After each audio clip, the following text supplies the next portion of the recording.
Step, 2 लोगों का नाम है मंजर आम पर इमरान, बट ये डिमोशन अक्रॉस द बोर्ड नहीं बनती, बिकॉज पूरी टीम ने as a team as a unit perform नहीं किया है। किसी की भी परफॉर्मेंस अच्छी नहीं रही, ऐसी परफॉर्मेंस नहीं थी कि मैच जिता दिया हो या मैच बचा लिया हो। कोई भी एक प्लेयर नहीं था जिसने शायद ऐसी परफॉर्मेंस दी हो जिस पर हम बोले यार ठीक है ये बचता है।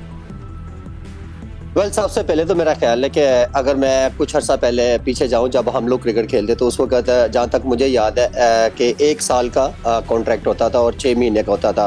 ए कैटेगरी का जहाँ तक ए बी का 1 साल का 1 ईयर्स का कॉन्ट्रैक्ट होता था, फिर सी डी 6 मंथ का होता है। लेकिन सबसे पहले ये क्वेश्चन है कि आया एक परफॉर्मेंस इन सब की है कि ये 3 साल के लिए सरवाइव करे। 3 साल में क्या कुछ हो जाता है, यू नेवर नो। आपके पास अभी ऐसी कोई परफॉर्मेंस ही नहीं है। जिस तरह अहमद शहजाद कह रहे हैं कि यार पिछले 4-5 साल से ऐसी परफॉर्मेंसेस ही नहीं है, तो फिर 3 साल का कॉन्ट्रैक्ट कैसे? अच्छा, एक तो इमरान ऐसे नहीं है। 3 साल में ये पैसे कम नहीं होंगे। एक कैटेगरी को 3 साल यही पैसे मिलेंगे, लेकिन प्रमोशन डिमोशन हो सकती है। ओके, चले ठीक है, मैं रॉन्ग आई थिंक। ओके, लेकिन एंड ऑफ द डे बड़ी साहब बात वही आ जाती है कि आया आपकी परफॉर्मेंस ऐसी है कि आपको इतने लंबे अरसे के लिए कॉन्ट्रैक्ट दिया जाए, फिर उसके बाद आपकी ऐसी परफॉर्मेंस ही नहीं है। हमें सुनने में आ रहा है कि जी अभी कॉन्ट्रैक्ट चेंज हो रहे हैं, लेकिन आया के कॉन्ट्रैक्ट किन को मिलेंगे? अब नए यंगस्टर जो बिल्कुल परफॉर्मेंस वाइज थे ना, अब जैसे आपने खुद ही कहा कि जो 2 प्लेयर का एक कैटेगरी में नाम नहीं आ रहा, तो ठीक है, डिजर्व करते हैं बिकॉज उनकी परफॉर्मेंसेस नहीं है। जब एक आदमी की परफॉर्मेंस नहीं है तो फिर आप क्यों कंसीडर करें उसको? जिस तरह में शहजाद कह रहे हैं कि पिछले काफी अरसे से बोर्ड को ब्लैकमेल करते आ रहे हैं। यार प्लेयर पावर इतनी ना करे कि आपका बोर्ड बिल्कुल पीछे रहे। फिर क्रिकेट, आपकी क्रिकेट देख लेना भी कहां पे आ गई है, ये प्लेयर पावर की वजह से। बिकॉज जिस तरह हम बहुत अरसे से हर आदमी ये बात करता रहा कि यारी दोस्ती और एजेंट के थ्रू हम लोग प्लेयर जिस तरह आते हैं और यारियां दोस्ती से जिस तरह मैच है, अभी 1 पे 1 उठा के सारे प्लेयर्स आप देख ले कि कितनी किसकी क्या परफॉर्मेंसेस है। कोई 0 परफॉर्मेंसेस है, कोई पता ही नहीं है किसी को। और उसके बाद अब आप जब तक ये चीजें चेंज नहीं करेंगे तो बात ठीक है। अब आप नई टीम लेके आते हैं, जिस तरह हम बात करेंगे जी 7-8 प्लेयर चेंज होने हैं, भाई जो चेंज होने हैं उनको जरूर करें। 10 अगर होते हैं तो 10 भी करें आप, नेवर माइंड। आपको 6 महीने साल जरूर लगेगा, लेकिन एंड ऑफ द डे उन बच्चों का भी हक है जो परफॉर्मेंस देते आ रहे हैं, वो भी एस्टैब्लिश हो जाएंगे। बहुत इंपॉर्टेंट पॉइंट है ये कि सेंट्रल कॉन्ट्रैक्ट का हिस्सा कौन कौन होगा, और इसकी टाइमिंग बड़ी इंपॉर्टेंट है भट्टी साहब, क्योंकि अगर आप नई टीम बना रहे हैं जैसे इमरान कह रहे हैं, अगर सेंट्रल कॉन्ट्रैक्ट में जो भी आएगा आप पहले उसकी परफॉर्मेंस देखेंगे। आप अगर सी कैटेगरी में लेके तो उसको डोमेस्टिक की परफॉर्मेंस पे आप लेके आएंगे, जो ऑलरेडी हमारे पास इमर्जिंग प्लेयर्स में होते हैं। भट्टी साहब ये इंपॉर्टेंट पॉइंट है, बिल्कुल इम्पोर्टेंट पॉइंट है। लेकिन देखें, नए साल के जो कॉन्ट्रैक्ट है, मिसाल के तौर पे अब 1 जुलाई से जो नए कॉन्ट्रैक्ट 1 साल के लिए दिए जाएंगे, वो पिछले साल की परफॉर्मेंस को सामने रख के दिए जाएंगे। अगर पिछले 12 महीनों में जिन लोगों ने पाकिस्तान टीम के लिए अच्छा नहीं किया तो उनकी कैटेगरी तो बरकरार नहीं रहेगी। फिर अगर कोई है अदरवाइज उनको डिमोट कर दें, वो उस कैटेगरी में सरवाइव नहीं करते। अब देखिए ना, पाकिस्तान क्रिकेट का अलमिया क्या है, दानिश, क्रिकेट टीम गेम है।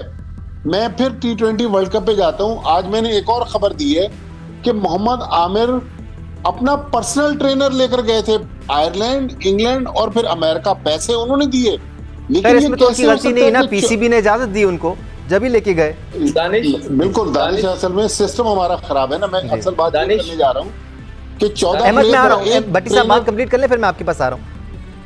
कि एक ट्रेनर 14 लड़कों को ट्रेन कर रहा है और एक अपना पर्सनल ट्रेनर लेके जाएगा। क्रिकेट तो टीम गेम है, यहाँ पर ट्रेनर, फिजियो, कोचेस सब एक ही होते हैं। जी अहमद, आप इसी से मुतालिक बात करना चाह रहे हैं कि मैं याहिया का भी पॉइंट ऑफ व्यू लेना चाह रहा था इस पॉइंट पे। जी, बस थोड़ी सी बात करना चाहता हूँ सेंट्रल कॉन्ट्रैक्ट के बारे में। देखें, आप सेंट्रल कॉन्ट्रैक्ट की बड़ी बड़ी कैटेगरीज उन लोगों को देते हैं जिनसे आप एक्सपेक्ट करें कि ये आपको कब चितवा के देंगे फ्यूचर में। अब आप इन लोगों से एक्सपेक्ट नहीं कर सकते हैं बिकॉज इनकी जो पीक की क्रिकेट थी इन्होंने खेल ली है।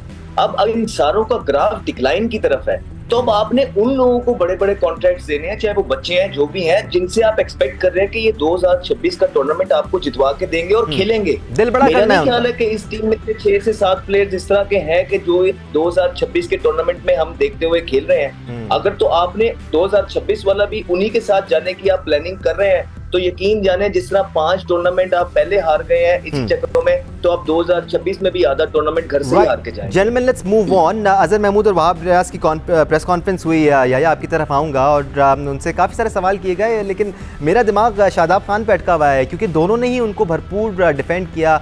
एक कहते हैं शादाब खान कंप्लीट पैकेज हैं, एक कहते हैं शादाब खान मुकम्मल प्लेयर हैं। दोनों का ये मौक़िफ़ था कि पाकिस्तान क्रिकेट टीम में बैटर्स की कमी थी, इस वजह से शादाब खान को खिलाया गया। तो क्या इतनी बहुत अच्छी उनकी मैच विनिंग परफॉर्मेंसेस थी पिछले 2-3 सालों में विद द बैट और विद द बॉल, जो असिस्टेंट कोच भी उनको डिफेंड कर रहे हैं और चीफ सेलेक्टर भी डिफेंड कर रहे हैं? या जब मैंने उनसे सवाल किया कि शादाब खान को आप क्यों कैरी कर रहे हैं, तो अजहर महमूद का कहना यह था कि वो एक मुकम्मल पैकेज है, और उनका कहना यह था कि उनको हम इसलिए टीम के साथ कैरी कर रहे थे कि वो बैटिंग को जो है वो सपोर्ट कर रहे थे। अनफॉर्चुनेटली बॉलिंग के हवाले से उनका कहना था कि वो डिलीवर नहीं कर सके। और बड़ी हैरानकुन बात है कि जो न्यूजीलैंड की 5 T20 मैचों की सीरीज है, पहले मैच के बाद आपको उनको ड्रॉप करना पड़ा आयरलैंड के खिलाफ। आखिरी 12 T20 मैचों में including ICC world T20 110 run हैं शादाब खान के, और सिर्फ उनके क्रेडिट पर 3 विकेटें हैं। तो वहाब रियाज का कहना यह था कि हमने ओसामा मीर को कैटेगोरिकली बता दिया था, अनफॉर्चुनेटली हम आपको अपने साथ कैरी नहीं कर सकते क्योंकि आपकी टीम में जगह नहीं बन रही। तो अब ऐसी सिचुएशन आपके सामने है, और अब जो मेरे पास इत्तलात हैं वो ये हैं कि शादाब खान जो है वो NOC के लिए पाकिस्तान क्रिकेट बोर्ड के साथ मुसलसल राब्ते में है। और सबसे पहले तो होना ये चाहिए कि पाकिस्तान क्रिकेट बोर्ड अगर संजीदा है, पाकिस्तान क्रिकेट बोर्ड अगर वाकई कोई ऑपरेशन क्लीन अप करना चाहता है, पाकिस्तान क्रिकेट बोर्ड अगर अपने किबले को दुरुस्त करना चाहता है, पाकिस्तान क्रिकेट बोर्ड अगर वाकई दुख में मुब्तला है 24 करोड़ आवाम की तरह कि जी पाकिस्तान को वर्ल्ड कप के अगले मरहले तक तो कम से कम जाना चाहिए था, तो कम से कम अगले 6 महीने के लिए आपको गैर मुल्की लीग्स में जो आपके सेंट्रल कॉन्ट्रैक्ट के A और B कैटेगरी के क्रिकेटर्स हैं उनको तो आपको कहना चाहिए कि भाईजान आप बिल्कुल आराम कीजिए। हमने एक नया जो है वो माइंड सेट करना है, आपने फर्स्ट क्लास क्रिकेट में आना है। अगर आपने इन बड़े नामों को पाकिस्तान क्रिकेट में आराम देना है, शाहीन शाह अफरीदी, हारिस रऊफ, बाबर आजम, मोहम्मद रिजवान, शादाब खान, फखर जमान, और आप इनको टीम से आराम देकर जो है वो गैर मुल्की लीग की NOC दे देंगे तो पाकिस्तान क्रिकेट कभी ठीक नहीं। और अनफॉर्चुनेटली आया यही होता आया है पिछले इतने सालों में, बिकॉज इन प्लेयर्स को फैसिलिटेट किया जाता रहा। अनफॉर्चुनेटली टाइम भी खत्म हो गया।